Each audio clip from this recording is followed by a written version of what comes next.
Hello everyone, the MLG Skylander Man 360 here today, and today we are reacting to Ash versus Yugi. This battle has been probably a long awaited, from what I can tell, and based on the minutes, it's a big one. Especially the fact this is one of these matchups I'm actually kind of aware of. The fact that I grew up with Pokemon, the anime itself, it was such a good anime for me as a kid.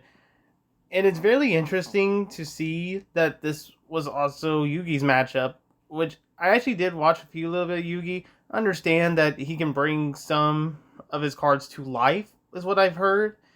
And the fact that he actually, in which I'm actually going to make sure I write about this, originally it was just a really simple card game and now became a reality, which really becomes more interesting.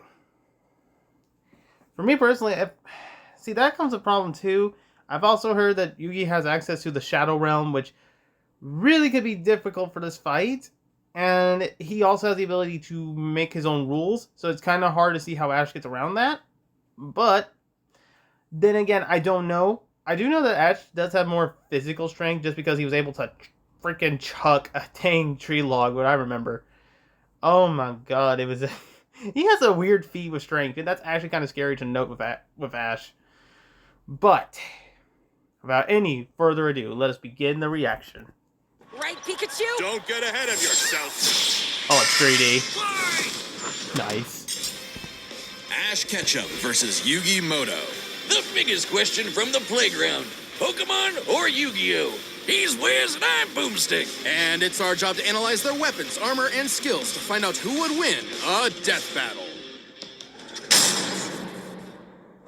This is a big episode. Just look at how long it is. So thanks to our sponsor, Mad Mushroom, for helping us make it happen. Yeah, go check out Mad Mushroom's newest game, Night Swarm. It just launched and it's all about action. Collect companions and claim your throne as Vampire Lord in this survivor-like and roguelike RPG. Double the like. Each run is another step on your journey to wipe out hordes, find new followers, unlock new quests, and look cool while doing it. Look at that gear. Night Swarm is on Steam now, and 15% off for a limited time. Hello there. Welcome to the world of Pokemon. All the kids get their first one at age 10. If you don't sleep in like Ash Ketchum from Pallet Town. Ash wanted to be a Pokemon master, though he didn't really know what that meant yet. How about taking down your rivals to be the very best, like no one ever was? Better than Gary and his dumb groupies. Well, Ash knew he'd find his answers at the Pokemon League tournament. So Oak hooked him up with the electric mouse, Pikachu. And went, he's your problem now, stupid. Pikachu was a lot. The new duo had a rocky start, but after an intense first day together, the rest, as they say, is history. 25 seasons, over 1,200 episodes, and the cornerstone of 2000s culture. Ash spent decades as a 10-year-old on the great Pokemaniac journey. We should note we are prioritizing the anime that Ash is from, which often differs from the original games that inspired it. Ash is equipped with tons of Pokeballs and an all-knowing Pokedex. That's also a Pokemon. But in a fight, Ash usually chooses Pikachu. Give the yellow-red enough voltage and you'll regret it. Even ground types that would be immune to electric attacks in the games can't stop what this Pikachu dishes out. Yet somehow Ash is just fine after repeatedly getting zapped by this same electricity. Over time, Pikachu learned Volt Tackle, Electro Web, Electro Ball, and Pikachu, use Thunderbolt! The perfect attack for outgoing flamboyant thieves and air balloons. Looks like they're blasting off again. So clearly the anime doesn't follow the game rules. Like when Pikachu shot himself with his own thunder while on Swellow, who, you know, is vulnerable to lightning. But somehow they used thunder as a super armor. He even learned how to deflect attacks by just spinning really fast. Whee! Speaking of fast, Pikachu has intercepted lightning, but Quick Attack increases that speed even more. And his Iron Tail really pairs well with Ash's offensive style. The guy plays crazy, opting for big damage over stalling. Ash's style is so unusual that when a robot scanned his tactics, it exploded. As the great philosophers put it, if it works, is it still stupid? Ash and Pikachu's bond is magnetic and brought them new allies. Misty, Brock, Serena, just to name a few. Underneath the stubbornness and crispy bikes, they are loyal friends. Just like Ash's Pokemon. They're not just collecting dust in a shiny hunting box. Ash's RCS League ID nice. won't let him carry more than 6 at a time, but if he needs them, they'll all come running. Water types like Squirtle and Lapras are key in seafaring fights, and Ash can combine their water attacks with Glalie Ice Beam. One time, his Weasel got frozen while using Aqua Jet, which is fine. Now he's using Ice Aqua Battering Ram. Grass types like Bulbasaur and Torterra induce status effects and heal with Synthesis. But Sceptile's a menace. Yeah, so you got a big, scary Darkrai. Eat this Leaf Blade, Smeargle victim! Or that's what I would say if Tobias did an action replay of frickin' Latios. Give my man a win, 4Kids. Well, 4Kids just did the localization. They didn't write the show. They just get me heated. Almost as much as Infernape's Flare Blitz. Then I'll set my Inferno to overdrive, get my revenge, and Incineroar. Ash had a fiery passion for reaching the top ASAP, but Charizard wasn't on board. Pursuing pride over packs, Ash lost the Viridian Force for the trees and fumbled the Indigo League. Harsh lesson, but one he needed. Ash started bonding with Pokemon at a deeper level, and that friendship motivated them to dodge light speed moves like Solar Beam and Psybeam. Charizard came around too. He's the last one you want to see on the field. Even if you have a Blastoise like Gary, Ash will call for the most unexpected signature move. Seismic Toss! The people's elbow of Pokemon. Charizard's so strong, his flamethrower melts boulders. The Pokemon world is wild. Ash's Pokedex spells it out. Vanillix causes blizzards. Magikarp leaps over mountains and into space. Dusknoir pulls souls into the spirit world. Oh, and Pikachu cleared a storm as wide as an island. Gotta catch 'em all. Surfetch, Butterfree, Heracross, Scraggy, Lycanroc, Palpitoad, Torkoal, Snivy. With new Oh my regions, soar God. new flying types like Pidgeot. On land, Ash has physical offense like Melmetal and Crocodile, and Gibble will drop Draco Meteors on anyone, but mainly Piplup. You want physical? Look at Ash. This twerp somehow carried around a Cosmoem, which canonically weighs over a ton. Oh, and this huge log that's basically a whole tree, he chucked it like it was nothing.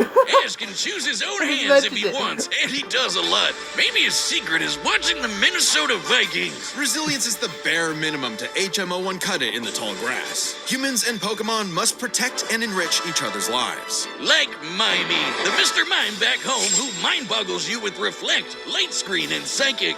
Yep, that Mr. Mime, the stepdad who Ash caught in a Pokeball and brought home. Oh, so that's how it works. Ash figured out new ways to bond What? with his pals with Aura. It's a life force that interacts with souls and links Ash with Lucario. This Jackal excels at CQC and shoots steel beams and aura spheres.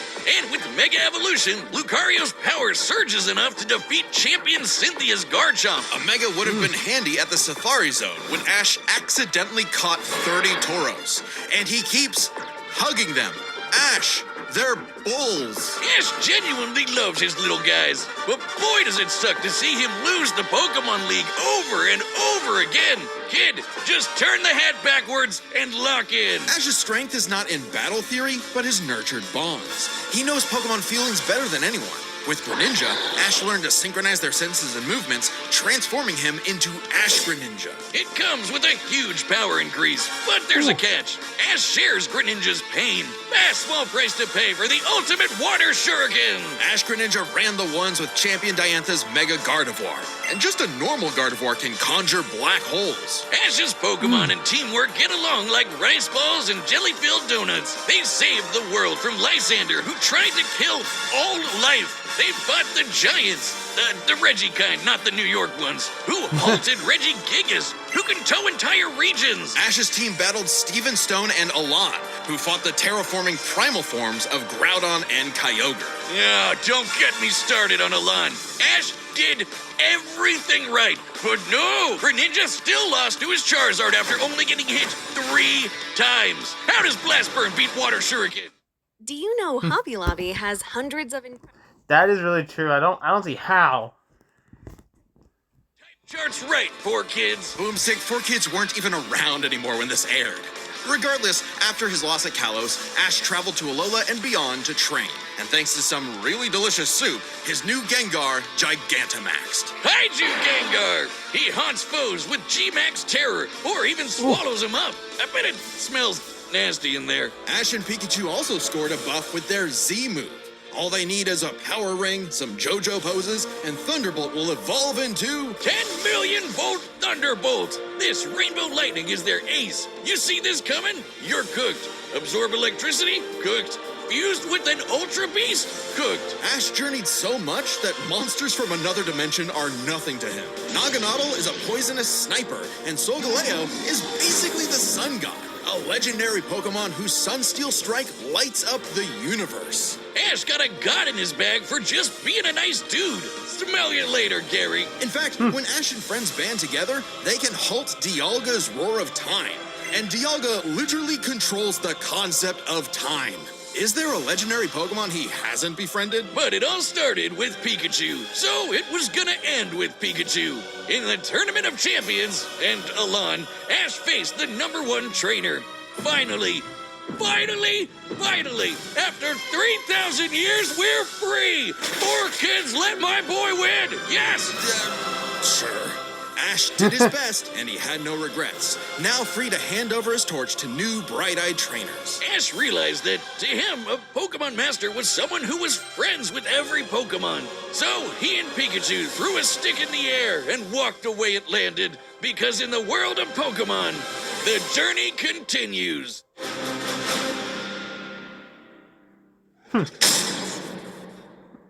If you want to travel the world like Ash or look as rad as Yugi, then we've got the threads for you. This battle is Okay, so with Ash, it really does depend on what Pokemon he gets. I mean, he sounds like they really put more emphasis on with Charizard. They put more emphasis on Sceptile.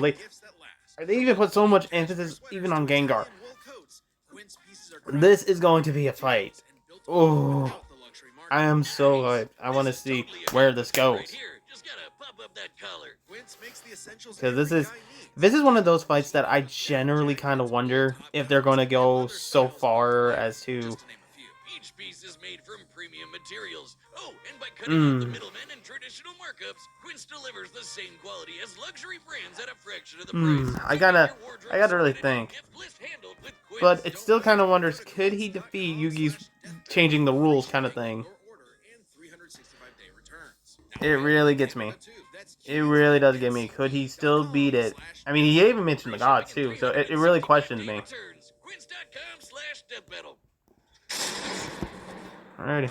Many a theorist have tried to solve the mystery of ancient Egypt. Okay, I'm not. What was the secret to such a glorious civilization? Time travel? The divine hand? Aliens? Nah, they were gamers. Egyptians played games with sorcery. These magical ceremonies punished dark hearts with swift death. The Shadow Game. No, Wiz. They were banished to the Shadow Realm. Wink. Sadly, the way of the Shadow Games was lost across time and the pieces of the Millennium Puzzle. It's said the one who solves the puzzle would pass judgment on evil. And in the modern day, Yugi reassembled it and wished for a friend. Yu-Gi-Oh! Turn that jam up! Yugi was a shy kid that helped run his grandpop's game shop. But little did he know that completing the puzzle would link his spirit to an ancient pharaoh. Yami, always willing to lend Yugi a hand, and always on demon time while doing so. He's anime Jigsaw. Yami wants to play a shadow game. Whether it's Griddle Air Hockey, Mario Party with Chloroform, or the game that would take his world and ours by storm, Duel Monsters. It's a summoner's war. Time to send monsters to the graveyard and take your foe down to 0 life points. When Yugi's grandpa was kidnapped by the deranged CEO Seto Kaiba, Yugi knew it was time to knock him down the only way he knows how, playing a children's card game. And for his L, Kaiba was given a penalty game. Lose or cheat against Yami at your own peril. With the puzzle, Yami can punish you in some seriously messed up ways. Illusions of being set on fire, swapping your soul, or the infamous Mind Crush. The Millennium Puzzle does far more than force hallucinations. It brings monsters to reality, forms barriers, manipulates probability, and seals away spirits. You can't buy this. It and 6 other Millennium items are juiced up by ghosts. Despite Yami's retribution, Yugi wasn't aware of this darker half. Yami had amnesia, so he didn't know himself either. But after a run-in with enemy Millennium Ring user Dark Bakura and some seriously hardcore LARPing, Yugi and Yami learned each other's shtick and made the dynamic duo. With friends Taya, Tristan, and their left leg Joey, Yugi and Yami were ready for anything. Because Yugi had a great early deck. Monsters for offense, spells for effects, and traps for setups. Oh, and there they go. Okay, if Yugi's deck is so good, why isn't it the meta? Put me in, coach. Face my 2,000 card deck. Don't be too quick to judge. Yugi's a very clever strategist. His style works best at maximizing the use of so-called terrible cards. Yeah, cool story, Wiz. But what's he gonna do about the 3 blue eyes Kaiba's got aiming at his dome? Simple. Summon the monster card Karibo and have him multiply. With a 1,000 strong meat shield, a dragon's breath is a gentle breeze. Well, okay. Didn't know Yugi had that dog in him. But I'm about brute force. Buster Blader and Celtic Guardian are sick, nasty swordsmen. Summon Skull shoots bolts of lightning. And the giant soldier of stone can destroy moons. Time Wizard's better. It's a living clock that fast-forwards or rewinds a local area of time, turning monsters to infants or wizards into wise sages. Speaking of wizardry, you can't have a Yugi deck without his right hand, Dark Magician, and his apprentice, Dark Magician Girl. Both are masters of dark magic, and Yugi often pairs them with the damage redirecting magic cylinder. Now that's thinking with portals. There's support monsters too. Catapult Turtle is a bot with a cannon that literally launches other monsters. And when Yugi comboed it with Gaia and Swords of Revealing Light, which immobilizes monsters, they brought down an entire fortress. Wait, that's not how the card game works. Is he cheating? Well, we're prioritizing the manga and anime over anything else, which can differ from the real-world card game. Yugi also has tons of spell cards. Monster Reborn resurrects a fallen friend. Turn Jump is a time skip. And Pot of Greed lets Yugi draw 2 more cards, like Pot of Greed, which lets him draw 2 more cards, like... If things get dicey, he has more trap cards to level the field, like Dimension Sphinx, which reflects damage directly back at the opponent's life points. And if his monsters and life points get wiped, he can just press Ctrl-Z with Mirage Ruler to get them all back. Pair these cards with Yugi and Yami's teamwork, and nothing could stand in their way. Not even the game's own creator, Pegasus. Get this, Pegasus can read minds. So in their duel, Yugi and Yami kept swapping souls Freaky Friday style, trusting each other to pick up on the strategies they left behind. And the mind reader was stumped. Yeah, they cheated. No, Pegasus was reading their minds. Regardless, Yugi and Yami are an excellent dueling pair. Yami trusts Yugi to improve on his plans, while Yugi expects Yami to be his bolder half. They're not just smart. These card-slinging geeks are somehow expected to be fit enough to dodge lasers, resist getting their souls ripped out, and survive attacks from duel monsters. Even the most common duel monster can cause tsunamis, rain down meteors, and wreck cities. And all of this power culminated in Battle City, hosted by Kaiba Corp. Because Kaiba really wanted that salty runback against his rival. Salt only surpassed by Yami's biggest hater, Merrick, who wanted the 3 Egyptian god cards to take him out. These cards were Slifer, the Electric Dragon, Ra, the God Phoenix, and Obelisk, who strikes with the power of infinity. This was a different ball game altogether, but Yugi was starting to stand on his own 2 feet. So Yami and Yugi kept dueling on in a battle city that never wants to end. Or stop bullying Joey. But to claim the Egyptian gods, Yugi and Yami had to face them in duels, pulling off some ridiculously high IQ plays.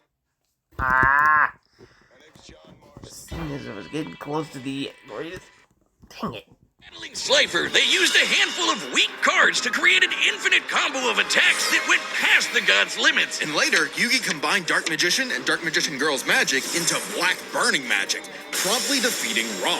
This ain't new for the magicians. In the movie Bonds Beyond Time, they did something similar against Paradox. It's kind of crazy that together, the magicians can defeat the 10-star gods, which are way stronger than mid-tier monsters that are 5 to 9 stars. Mid-tier cards aren't pushovers. Darkhold Dragon is a sentient black hole, planet alignment moves solar systems, and Jaden's Glow Neos destroyed a relativity field that spawned an entire universe. But at the top would be the great evil god Zork, who showed up to plunge existence into the realm of darkness.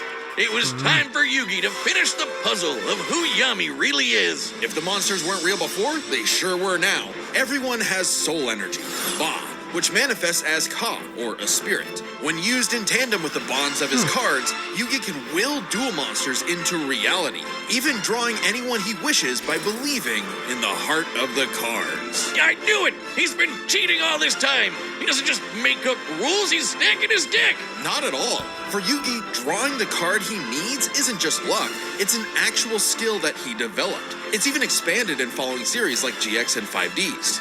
Okay, well, I'd be the king of games too if I could just decide I have a royal flush every round. Whatever. Yami rediscovered his Egyptian past, his multiple lifelong bonds, and his real name, Atem.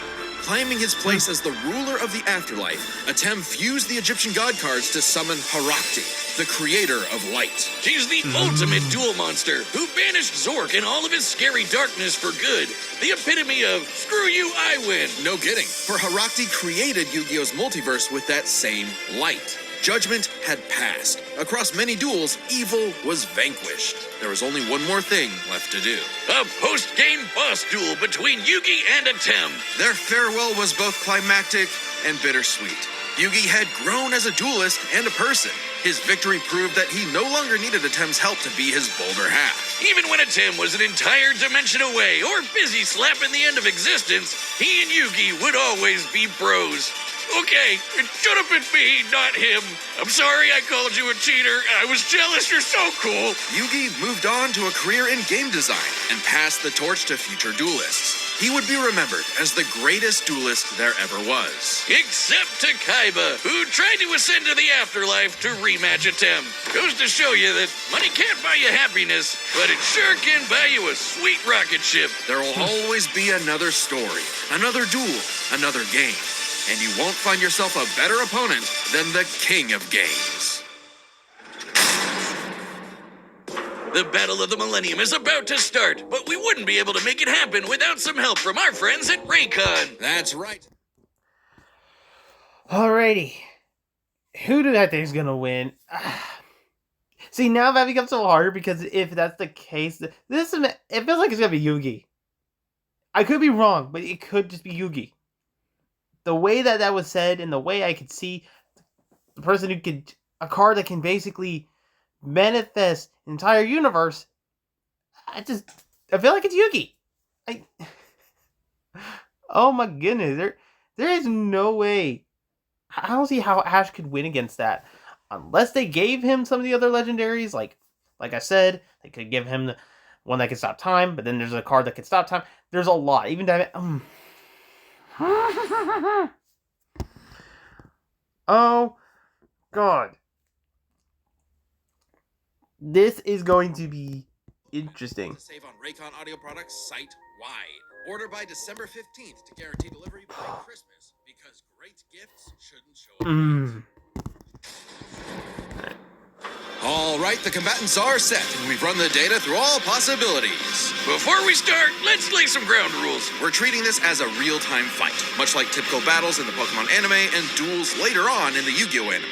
And given that the rules of Pokemon and duel monsters are clearly incompatible, we'll allow them to summon anything that's reasonably available to them. It's time All right. to death battle! Oh, okay. This is gonna be a little interesting. Oh, I like that. Okay.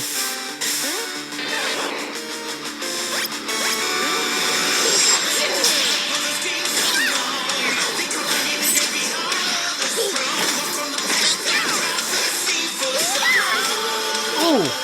You okay, Pikachu? This Boron 4 is tricky. Hang in there!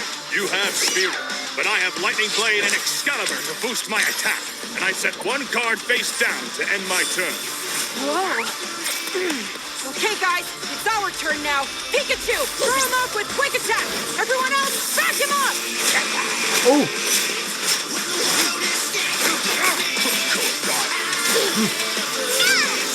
Great job. Now, Thunderbolt. Don't get ahead of yourself. You forgot about my face down card. Rise, Dimension Sphinx! Oh, shit.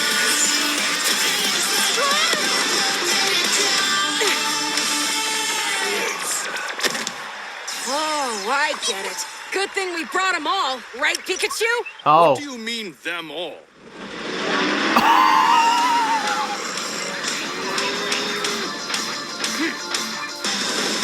Charizard! I choose you!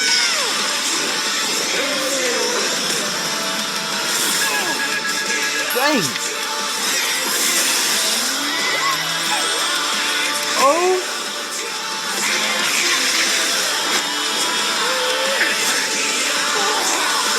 Oh.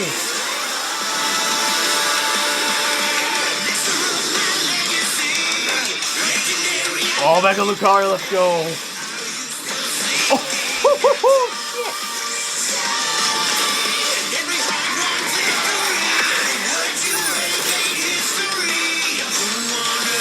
oh crap. Charizard, no!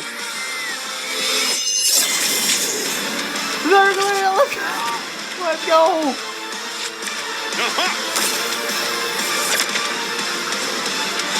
Oh shit.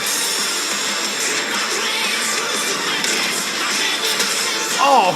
Oh! Oh! No!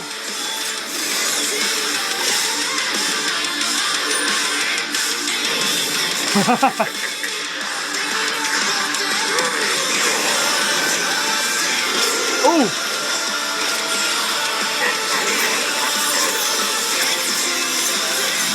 Oh crap.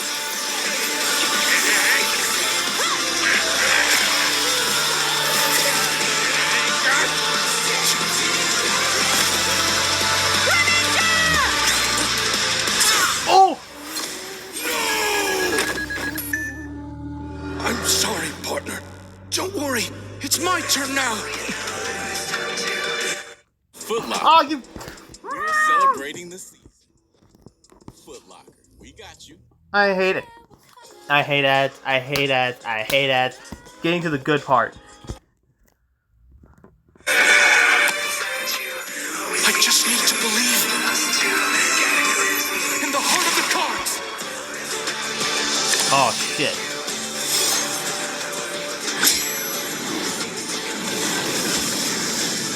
Who's that Pokemon? Araxi, goddess of light!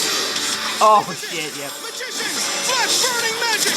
Araxi, Chooser!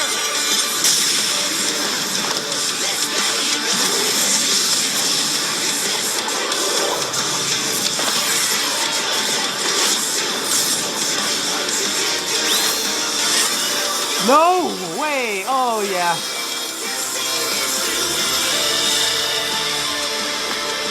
Pikachu, let's finish this. Together!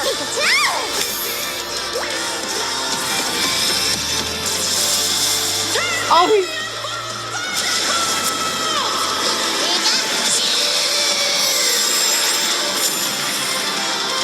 You activated my trap card, Magic Cylinder! With it, I'll send your Thunderbolt back to attack your life points directly!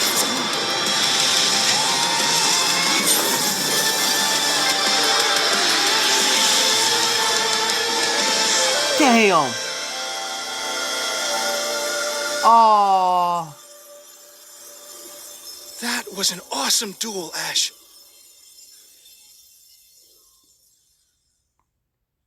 Damn. Damn. Oh, my childhood. Whiz, quick! I need your tears. We can save him. There's a lot to this, so let's break it down by experience, strategy, and monsters. Starting with experience. Both Ash and Yugi have risen to the top, beating the best of the best, and traveled all over the world. But Ash traveled more, was in more tourneys, and saved the world way more often. And despite what people say, he wins a lot. Even Atem's stint as the Pharaoh doesn't tip the scale since he wasn't in charge for very long. Plus, Pokemon evolve over time, literally and figuratively. While Yugi's deck is obviously adjustable, the cards are unchanging, unable to grow like Ash's Pokemon. So Ash wins in experience. But when it comes to strategy, he's a wild card. He's skilled at improvisation and using the environment to win. Even machines cannot comprehend his tactics. But the same goes for Yugi. Gotta remember, Yugi and Atem's teamwork is second to none. They're masters at exploiting weaknesses, setting up tricks, and surprising foes with so-called weak cards. Both could likely adjust to each other's unpredictable unpredictability, so a Dark Horse-style win was unlikely. But Ash's secret weapon is his bond with his Pokemon, boosting their power. I'm not just talking about Pikachu. His power of friendship invented an evolution for Greninja. That's crazy.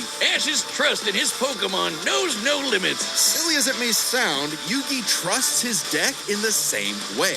The heart of the cards is real, and Yugi is determined to support his monsters with spells, traps, and buffs. Look at his duels with Merrick and Paradox, where he bolstered his weaker cards to take down gods. With Ba and Ka, his bonds with his cards manifest them into reality, not so dissimilar from Ash Greninja. Yeah, Ash has aura, but he never mastered it. And specialties like Mega Evolution and Gigantamax, while awesome, only work with specific Pokemon. And since Ash focuses on offense far more than support, Yugi could control the pace of the fight with cards like Swords of Revealing Light and Magic Cylinder. But I know some of you are asking, what if Ash threw hands? The kid's strong enough to chuck trees and lift baby gods. Just punch him, man. Well, Yugi's similarly tough, and the Millennium Puzzle can make shields, steal ghosts, cast illusions, and mess with minds. If Ash actually tried to punch him, it'd be Mewtwo all over again. It's a close call, but Yugi takes the edge in strategy. So it all comes down to the monsters. Yugi had a slightly larger pool of monsters, but Ash's can clear out island-wide storms, fight terraforming beasts, and are stronger than the black hole summoning Gardevoir. However, Yugi's can rain down meteors, compete with larger black holes, and even the mid-tier scale to glow Neos, destroying that relativity field with a universe. And Herakti created Yu-Gi-Oh's whole multiverse, surpassing even Solgaleo's Sunsteel Strike and Dialga's Roar of Time. And Yugi had more than just monsters on the field. Ash's strength was also his weakness. His power was evenly spread, reliant only on his remaining Pokemon. If Mr. Mime faints, no more Psychic Barriers. If he lost Lucario, no more Mega Evolution. And so on. The longer the battle went, the less Pokemon Ash had. And he did not have a reliable way to bring them back. He doesn't carry revives on him, and even then, reviving Pokemon in the anime is entirely different from the games. Meanwhile, Yugi had cards like Mirage Ruler and Monster Reborn that could instantly recall powers he's lost. And he can, bend fate to draw whatever card he wants. And we didn't even cover them all. Really, Yugi's deck has no pathetic cards. Exactly. Yugi's versatility and power swept Ash's options, giving his monsters the lead. He just needed the right moment to knock Ash stone cold. That was a good attempt at a pun, Wiz. You might not think it's Pharaoh, but Ash got Yugi owned. The winner is Yugi Moto.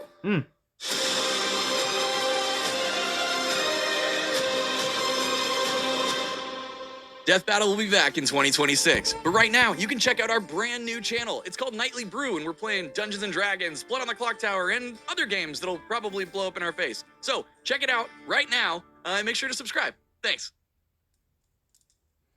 That was good. That was really good. Damn. Bruh, that was crazy. I like that. I really like that. And I have to admit, I didn't expect that of Yugi, which I kind of should have thought about. Is the fact that, yes, it did say that it had more of a healing chance that if he loses his cards. I have to say, that was actually interesting. A really good fight. But anyway, guys, if you enjoyed that reaction, please like, comment, and subscribe. And I will see y'all in the next one. Later.